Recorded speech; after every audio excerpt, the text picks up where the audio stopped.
저를 처음 뵙는 분들도 계시죠? 제가 같은 건물에 있을 때도 얼굴을 볼 기회가 없어가지고, 네, 지금 이제 인사를 드립니다. 여기 와보니까 이게 옮기시길 잘하신 것 같아. 너무너무 좋네요. 안광 목사님, 우리도 이런 예배 청소가 필요한데.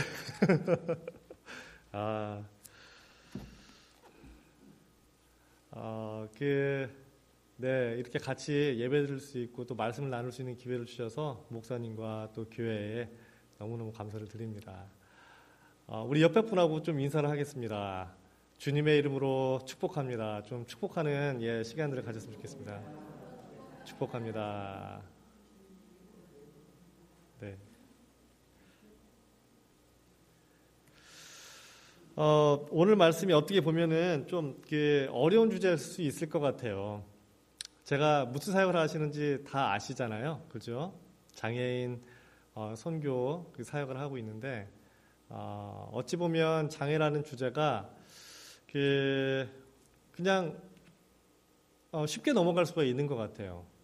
왜 장애가 생겼냐, 왜 장애라는 게 있는가라고 얘기하면 그냥 쉽게 그냥 우리가 아니죠. 아담이 죄를 지어가지고 이러한 어려움들이 또 장애가 우리 인생 가운데 삶 가운데 들어갔지라고 그냥 얘기할 수는 있겠지만, 사실 이게 퍼스널리 개인적으로 또 내 가정 안에서 경험을 하게 되면 그렇게 쉬운 문제가 아니에요. 그냥 아담 한 명 정도로 저희가 핑계를 하기에는 장애라는 이 어려움이 내 삶 가운데 같이 그냥 있게 되면 참 이 문제를 어떻게 해결해야 되는지, 또 하나님 안에서 이 문제를 어떻게 받아들여야 되는지 쉬운 문제가 아닙니다. 근데 오늘 말씀 보면 예수님께서 아주 클리어하게 말씀을 해주십니다.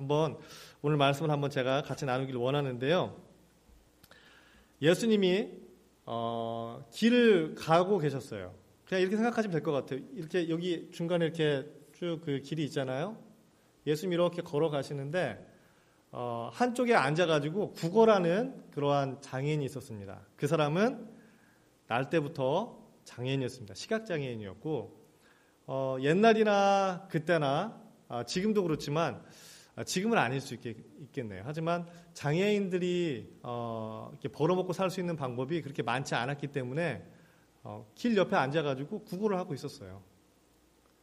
근데 예수님이 지나가다가 그 장애인을 오늘 보면요, 보셨다라고 적혀 있습니다. 예수님이 먼저 찾아가신 거예요. 그 많은 길이 있었지만 일부러, 제가 오늘 말씀 볼 때는 일부러 뭔가 우리에게 말씀하시고 싶어가지고 그 장애인을 만나러 가신 겁니다. 여러분, 우리 어느 누구도, 여러분도 경험하시겠지만 여러분이 예수님 먼저 찾지 않았어요. 예수님이 내 인생 가운데 오셔서 나를 만나주시고 나를 보시고 나를 구원해 주신 것입니다. 아멘. 네. 이날도 역시 예수님이 그 장애인을 보시고서 가만히 딱 서 계셨어요. 그러니까 제자들이 좀 잘난 체를 한 것 같습니다. 선생님, 궁금한 게 하나 있는데요. 우리가 알기로는 장애는 죄 때문인데 신명기 28장에 이렇게 적혀 있거든요. 이런 장애들이 다 죄로 인해서 우리에게 왔다라고 적혀 있는데, 이 사람은 도대체 누구 죄입니까? 왜냐면요, 날 때부터 장애인이었거든요. 죄가 워낙 많으면 태어날 때부터 장애인으로 태어나는 겁니까? 아니면 그 부모가 죄가 많아서 그 죄 때문에 자식이 장애인으로 태어난 겁니까? 잘 모르겠는데 예수님 좀 답을 주십시오라고 그 당시에 그래도 꽤 배운다고 했던 사람들이 가지고 있는 질문을 예수님께 한 겁니다. 잘난 체 하려고. 그것도 누구 앞에서요? 보란듯이 그 장애인이 옆에 앉아 있는데 그 장애인 앞에다 두고 그런 얘기를 합니다. 여기 어르신들이 많은데 가장 큰 욕이 뭐죠? 우리 유교사회에서 차라리 나를 욕하지 내 부모를 욕하는 거는 참 모르겠습니다. 이거 유교 사회는 아니겠지만 어느 사회든지 듣기 힘든 부분인데 장애인이 앉아 있는데 얘 죄입니까? 아니면 얘 부모 죄입니까? 라고 지금 제자들이 물어보고 있는 겁니다. 누가요? 누가 이 질문을 했죠? 제자들이요. 예수님이랑 동고동락하면서 산상수훈을 듣고 바로 이전에는 오병이어 기적도 보고 그래도 제자라는 사람들이 예수님을 알만한 사람이 이 질문을 하는 겁니다. 뭐 저희들이야 오죽하겠어요. 제자가 이러는데, 그죠? 예수님께서 뭐라고 하시죠? 3절에 이 사람 죄도 아니고 그 부모 죄도 아니다 라고 예수님이 분명하게 말씀하셨습니다. 그죠? 뒤에 뭐 있나요? 예수님께서 분명하게 말씀하시는 거는 이 사람의 죄 때문에도 아니고 그 부모의 죄도 아니고 오직 하나님의 하시는 일을 드러내기 위해서 이 사람이 장애인으로 태어났다라고 지금 선포하시는 겁니다. 이 당시에는요, 전혀 우리가 그 사람들이 이해할 수 없는 얘기였습니다. 예수님, 아니 이게 말이 되는 소리입니까? 장애인인데. 그 당시에 여러분 장애인이면은 뭐 손가락질 정도가 아니죠.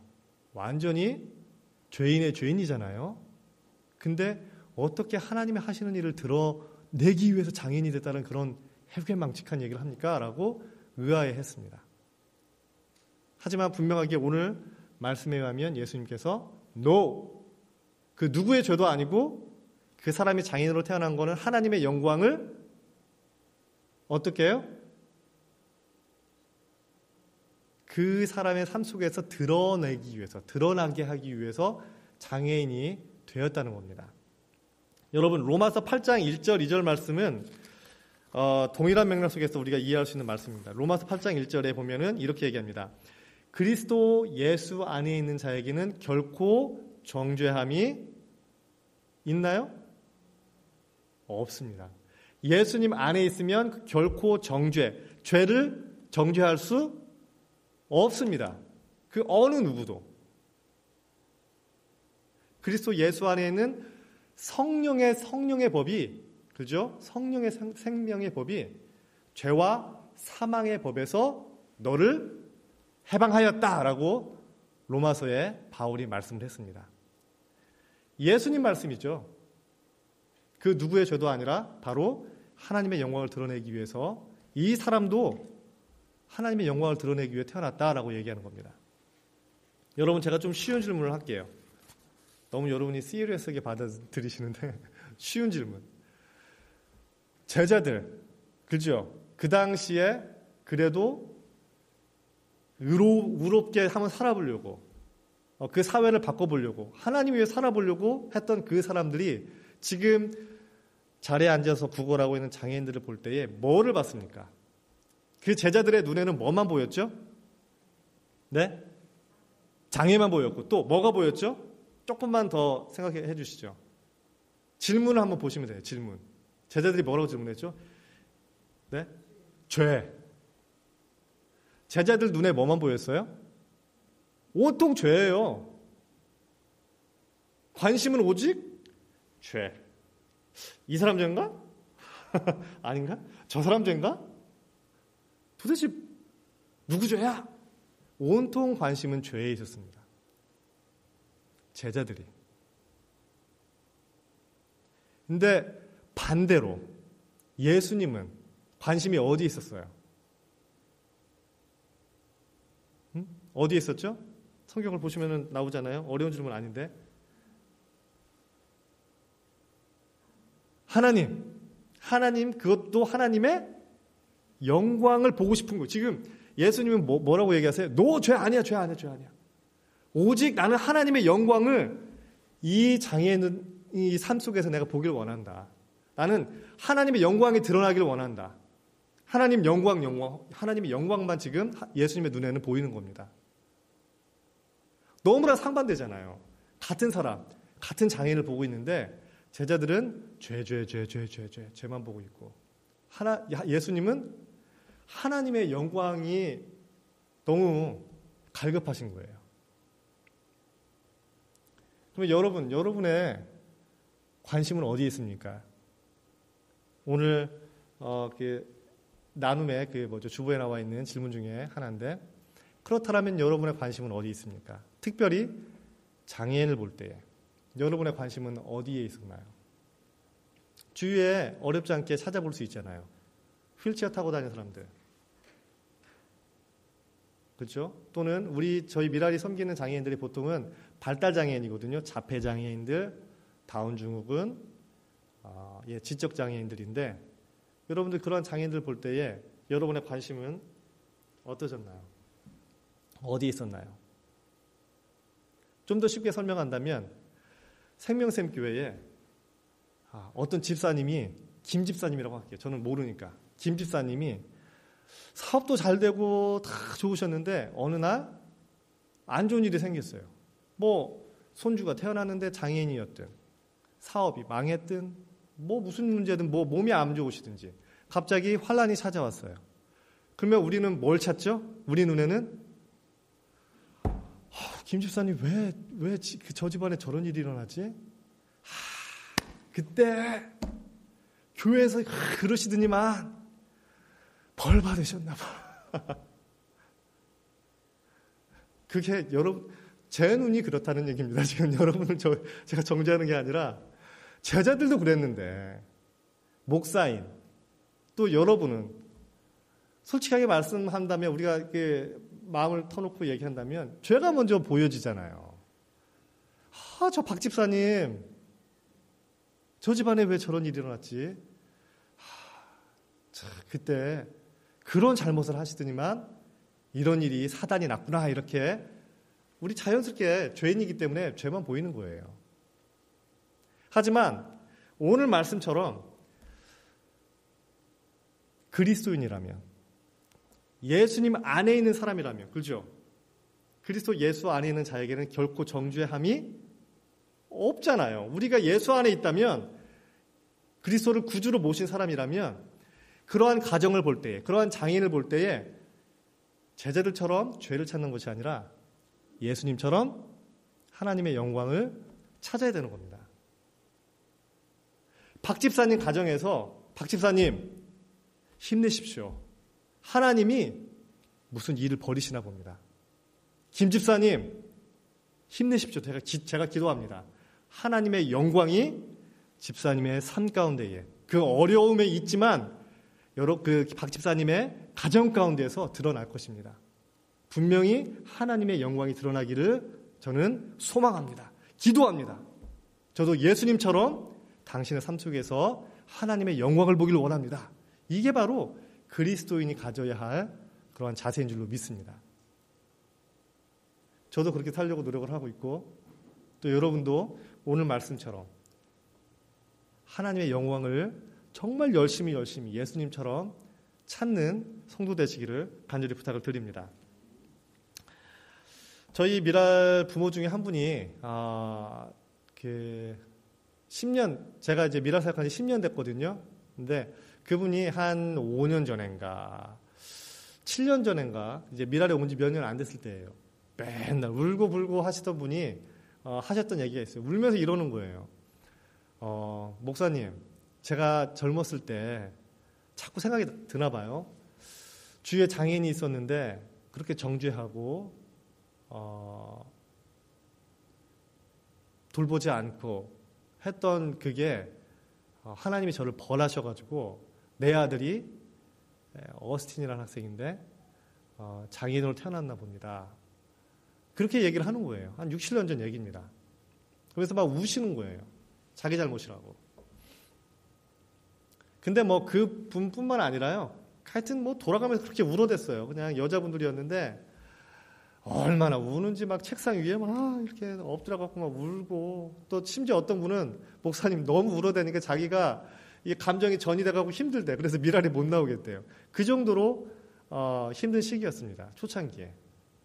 근데 5년, 6년 같이 성경 공부하고 매주 토요일마다 자녀를 맡겨놓고 성경 공부를 하거든요. 그러면서 회복되시면서 이분이 중앙연합감리교회 성도신데 중앙연합감리교회에서 간증을 했어요. 간증을 하면서 이런 얘기를 하더라고요. 성도들 앞에서 내 아들이 자기한테는 저주덩어리였대요. 너무너무 원망스러웠다는 거예요. 하나님이 원망되고 내가 원망되고 내 자식이 원망되고 오히려 그 전보다 이 어스틴 학생이 이제 막 사춘기가 돼가지고요. 그 착했던 애가 막 자원봉사자 머리끄댕이를 잡아 당겨요. 어느 정도냐면은 여학생 머리를 한 움큼씩 뽑습니다. 약을 먹어야 될 상황이에요. 더 힘들어졌지만 이상하게 그 아들이 이젠 저주가 아니라 축복 덩어리라는 거예요. 하나님 안에서 내 아들을 만나게 되니까 하나님께서 나에게 주신 그러한 축복이다라고 고백하는 걸 제가 들었습니다. 여러분, 우리가 장애인을 바라볼 때에 그 부모의 그 고백처럼 우리가 그리스도인이라면 예수님 안에서 정말 구원받은 그런 새로운 우리가 피조물이라면 장애인을 바라볼 때에 이렇게 보셨으면 좋겠어요. 저주덩어리가 아니라 하나님의 축복, 하나님의 축복의 통로, 하나님의 영광을 드러내는 자로 여러분이 보시고 또 그렇다 하지 않더라도 그 가정을 위해서 그 고통받는 그 사람을 위해서 여러분이 기도하셔야 됩니다. 하나님의 영광을 보여주십시오. 하나님 일하여 주십시오라고 여러분 기도하는 여러분 되시기를 간절히 부탁드립니다. 자, 우리 옆에 분에게 좀 얘기하겠습니다. 어떻게 고백하냐면요. 한번 솔직하게 물어보시면 좋을 것 같아요. 주위에 혹시 장애인이 있으신지요? 그렇다면 그 장애인과 그 가정을 위해 우리 기도합시다라고 옆에 분, 뒤에 분에게 좀 얘기를 해주시면 감사하겠습니다. 분명히 주위에 있을 거라 제가 생각이 들거든요. 여러분 한번 생각해 보시고 떠오르는 얼굴들이 있다면 그 장애인과 장애 가정을 위해 기도해 주시길 부탁드립니다.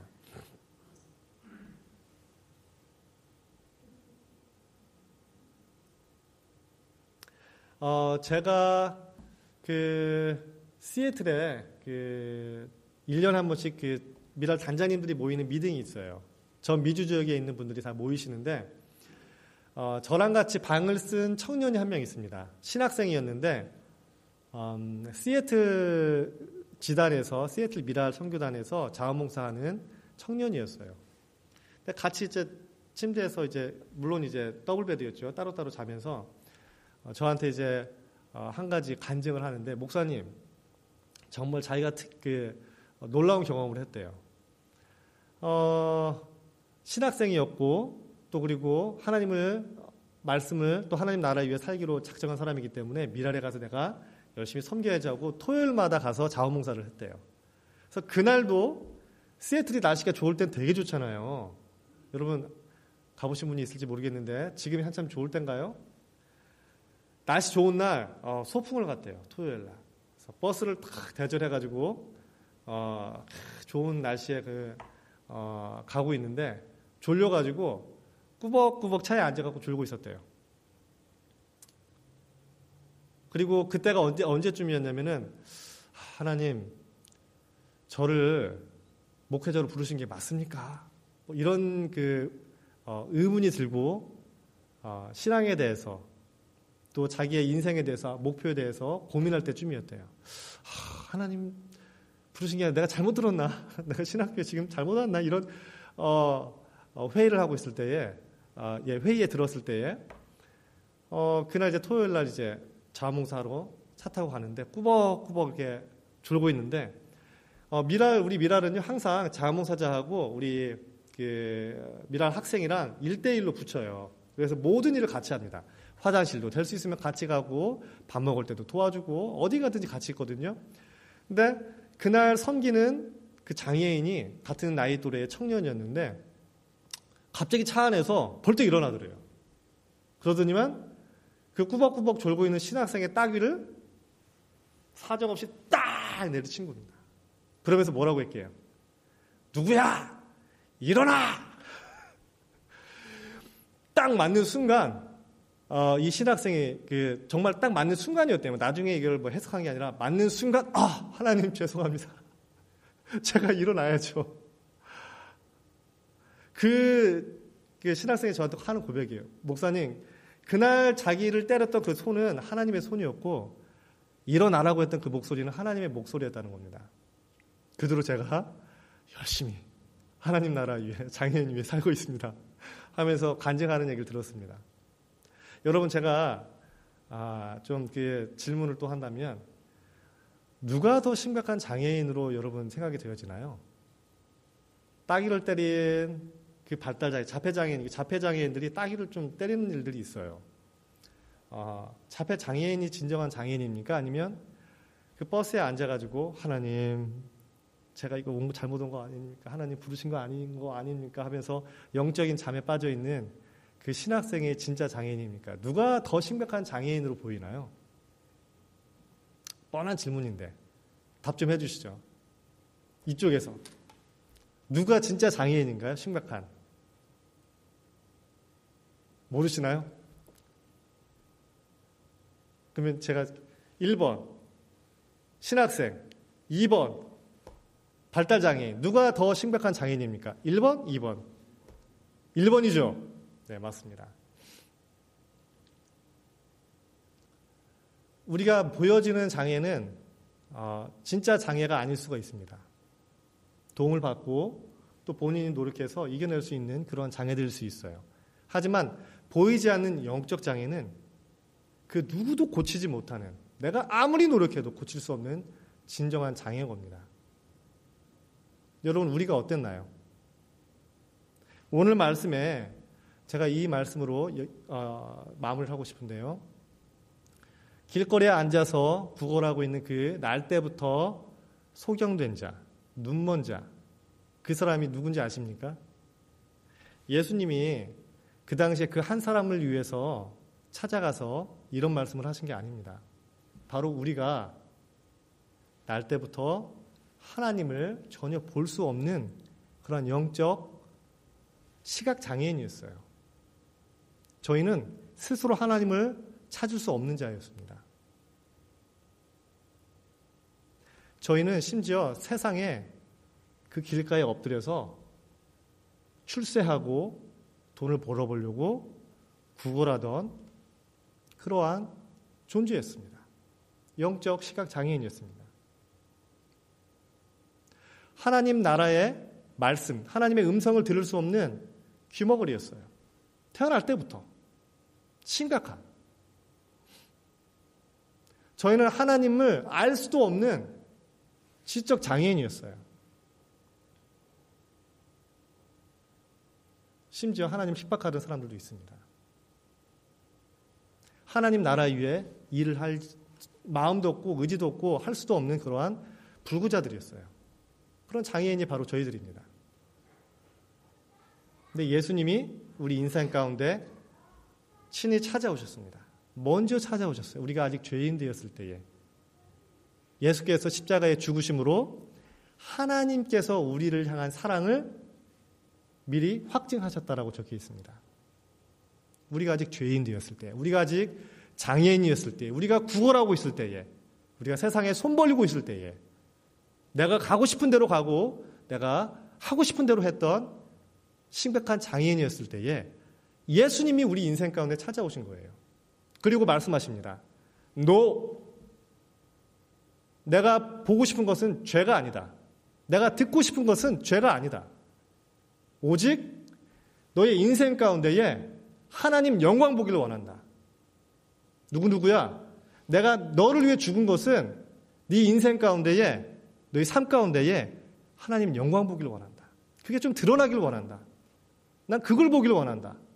오직 예수님의 관심은 하나님의 영광입니다. 여러분의 삶 가운데에 그렇다면, 여러분이 예수님 만났다면, 그죠? 여러분이 길거리 구걸하다가 예수님 만난 경험이 있다면 우리 삶 가운데에 뭐가 드러나야 돼요? 하나님의 하시는 일이 드러나야 되는 겁니다.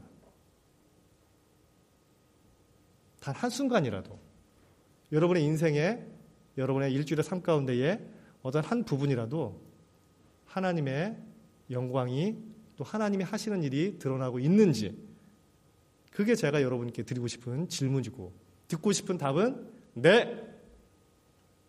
저는 하나님의 영광을 위해 살기를 원합니다. 내 인생 가운데에 지극히 작은 부분이라도 하나님 하시는 일이 드러나기를 소망합니다. 근데 여러분 우리가 조심해야 될 거는요. 오늘 말씀 보면은 하나님이 하시는 일이 나타내지는 겁니다. 수동태예요. 수동태. 신앙은요. 수동태예요. 내가 하는 게 아니에요. 누가 하세요? 하나님, 예수님이 하시는 거예요. 하나님 영광을 누가 드러내요? 내가 드러내요? 아니에요. 우리 못 드러내요. 우리가 어떻게 드러내요? 수동태예요. 성경 말씀 보세요. 드러나기를 원하시는 거예요. 우리 그냥 드러나지는 거예요. 하나님의 영광이. 하나님이 하셔야 되는 겁니다. 근데 우리가 열심히 일하면, 교회 섬기면, 헌금 많이 하면, 뭐 많이 하면, 내가 뭘 하면 하나님의 영광이 드러나겠지라고 착각할 때가 있습니다. 드러나지 않으면 않을수록 더 불안해가고 더 해요. 그게 인간의 모습이에요. 더 열심을 내죠. 나 새벽 예배 10년을 빠지지 않고. 잘하셨죠. 하지만 그게 하나님의 영광을 드러내는 모습은 아니죠.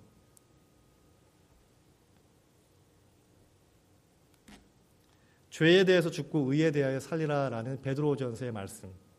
여러분의 삶 가운데에 그 제자들이 봤던 그 죄가 죽고요. 여러분의 삶 가운데에 하나님의 하시는 일이 아주 조금이라도 주위 사람들이 우리들의 삶, 저의 삶을 보고 당신의 삶을 보니 하나님의 영광이 보여집니다라고 하나님을 찬양하고 하나님께 감사도 돌린다면 여러분의 배우자가 아내가 남편이 이러한 고백을 한다면 그건 정말 하나님 기뻐하실 일이죠. 내가 당신을 보니까 하나님 기뻐하시는 일이 보이네. 참 좋습니다. 자식들이 저도 그런 얘기를 듣고 싶어요. 제가 애가 셋인데 아빠 진짜 아빠를 보니까 하나님이 살아계시고 하나님이 영광 받으십니다. 근데 저는 감사하게 저희 아버님 보고 그런 고백을 합니다. 저희 아버지가 올해 은퇴하십니다. 저희 아버님 별명이 예수입니다. 제가 얼마나 목회가 힘들고 어려운지 압니다. 저희 아버님이 너무 힘들게 목회를 하셔서. 하지만 제가 할 수 있는 얘기는 이겁니다. 우리 아버님의 인생을 보니까 하나님께 영광 돌릴 수 있고 아버님 삶을 통해서 하나님이 영광 받으시는구나라고 얘기할 수 있습니다. 여기에 대해서 반론을 제기할 사람은 제가 볼 때 없다라고 생각을 합니다. 저도 저희 아버님처럼 살고 싶고 여러분은 그러한 분들이 주위에 계시고 또 그러한 좀 소망을 가지고 예수님이 보시고 싶어 하시는 하나님의 영광을 좀 드러내시기를 또 그러한 음성을 들으시기를 주위 사람들로부터 간절히 부탁을 드립니다. 기도하겠습니다.